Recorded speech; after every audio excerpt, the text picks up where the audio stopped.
महाराष्ट्र राज्य ग्रामसेवक युनियन यवतमाळ जिल्हा शाखेच्या पंचवार्षिक निवडणुकीमध्ये यवतमाळच्या घाटंजी पंचायत समिती अंतर्गत कार्यरत असलेले ग्रामपंचायत अधिकारी मंगेश गावुत्रे यांची यवतमाळ जिल्हा सरचिटणीस पदावर अविरोध निवड करण्यात आली आहे.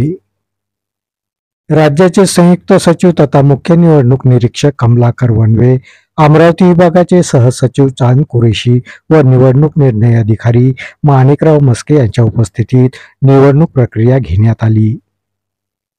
यामध्ये यवतमाळ जिल्ह्यातील संपूर्ण तालुक्यातील ग्रामसेवक प्रतिनिधींनी एकमताने मंगेश गावुत्रे यांना जिल्हा सरचिटणीस पदावर पसंती दिल्याने गावुत्रे यांची या पदावर अविरोध निवड घोषित करण्यात आली. जिल्हा सरचिटणीस पदावर झालेली निवड ही माझ्यासाठी सन्मानासोबतच जबाबदारीची असल्याची प्रतिक्रिया मंगेश गावुत्रे यांनी यावेळी व्यक्त केली. मंगेश गावुत्रे यांच्या निवडीचे घाटंजी तालुक्यातील ग्रामसेवकांनी स्वागत केले आहे.